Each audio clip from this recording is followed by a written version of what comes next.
Our next speaker is Barry Smitherman, who is a fourth-generation Texan who was appointed by Governor Rick Perry to the PUC in 2004. He was reappointed in 2007 and promoted to chairman that same year. He was recently awarded the State Leadership Award by the American Wind Energy Association for the Commission's pioneering renewable energy zone policy for proactive transmission development. Chairman Smitherman served as one of 30 members of the U.S. Department of Energy's Electricity Advisory Committee and is also the vice chairman of the Texas Advisory Panel on Federal Environmental Regulations. I wonder if you would join me in welcoming Barry Smitherman.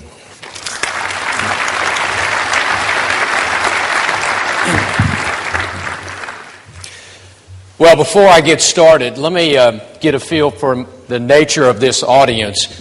Raise your hand if you're not from Texas. Wow.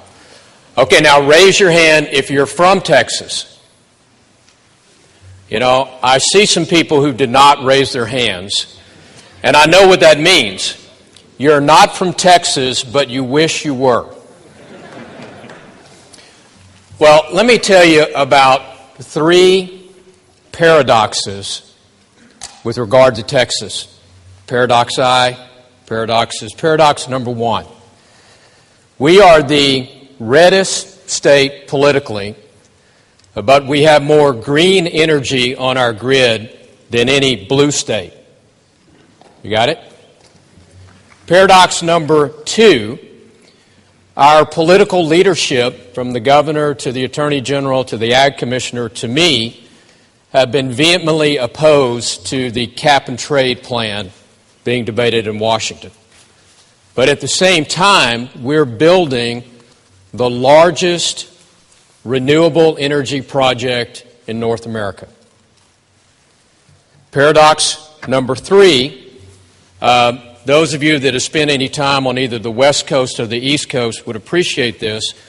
Oftentimes, those of us in flyover country are perceived to perhaps not be quite as intelligent as our brothers and sisters on the coast.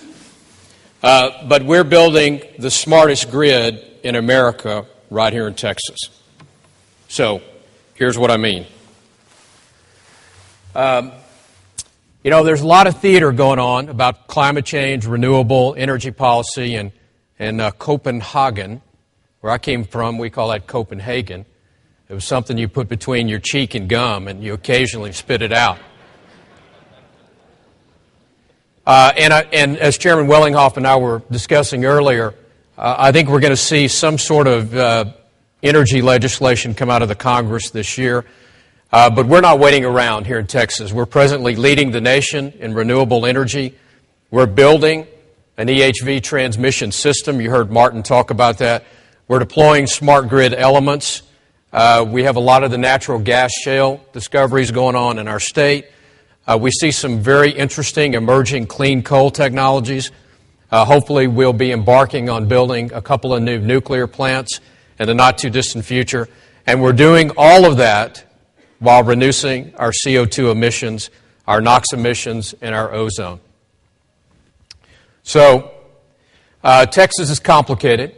ERCOT is the region that's here in the red. It comprises about 80 to 85% of the state, most of the large metropolitan areas. But the western electric connection is out west where El Paso is.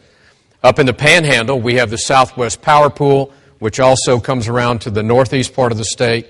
And then down in the southeast part of the state, we have the CERC, which is that territory that runs basically to Florida. I sit on the board of the Regional State Committee of the Southwest Power Pool, and the Southwest Power Pool is represented here in yellow.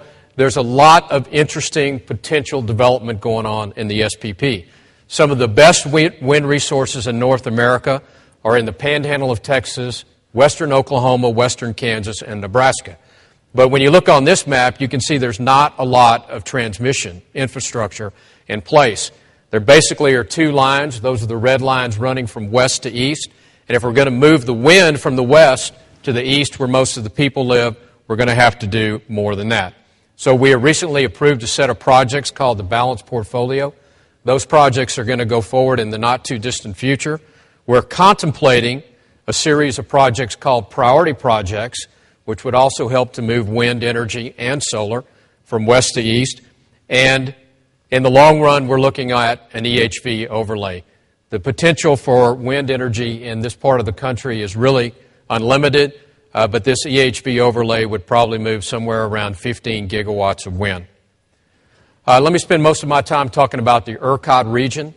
I describe what we have in ERCOT today as sort of a Goldilocks moment. You remember the children's story? Porridge is not too hot, it's not too cold, it's just right. And here's why I say that. We're reducing our CO2 emissions fairly dramatically. We're building out the CREZ transmission map, and I'm going to talk in some more detail about that. We have 9,000 megawatts of wind on the grid today. That's in ERCOT. We have another 1,000 in the SPP portion of Texas, so that's about 10,000 in the state. That's more than all the other states and only 4 other countries. We're implementing a smart grid. We're looking at serious deployment of non-wind renewable, primarily solar, Roger, probably on a central station basis. We hope to have more nuclear, clean coal, and shale gas.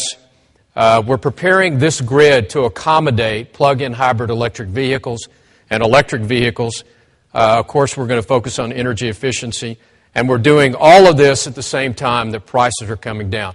One of the interesting things about the introduction of wind into your system is that if you can manage it properly, it brings down prices because it has zero marginal cost. The ability to put wind on the grid will bring down prices, and we've seen that in our market. So, you probably don't hear this, those of you who don't live in Texas, but recently a group called Environment Texas, which is a subsidiary of a group called Environment America, put out a report about CO2 emissions and found that Texas had improved more than any other state except for one. And they attributed that primarily to the introduction of wind and natural gas into our generation mix.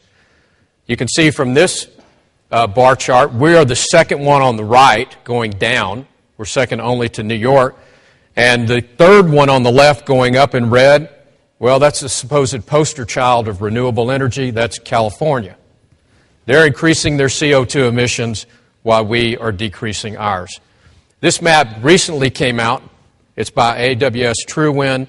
It was put out by NREL. And you can see in purple and pink are some of the best wind resources in our state.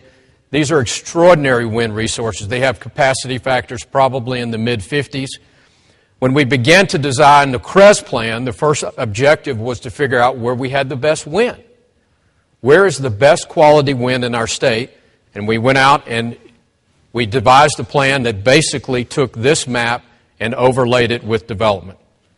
So when you look at the cloud-like figures that are in West Texas and the Panhandle, they're called Panhandle A, Panhandle B, and then the others are McCamey, Central, and Central West.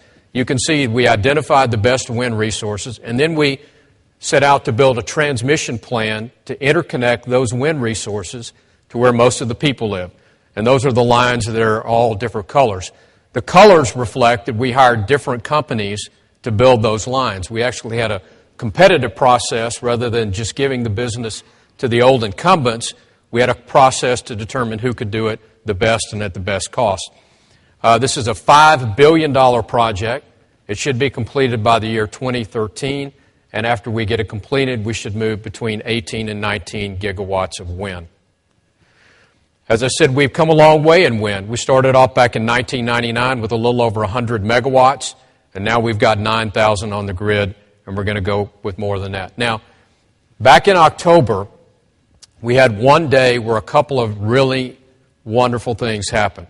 First of all, at a point in time at about 8:15, we had over 6,000 megawatts of wind energy on the grid. That's about 70% of our installed capacity. Now, earlier that day, we were getting 25% of all of our generation from wind. Those are really quite extraordinary figures. We think that they're probably the highest numbers anywhere in North America. It is a challenge for the grid operators to manage a grid reliably with that much wind. And I really take my hat off to the ERCOT operators for doing this. But it's a testimony to what we can do as we learn. We get better every day managing the wind. We know more about the wind, and we're able to put more and more of it on the grid.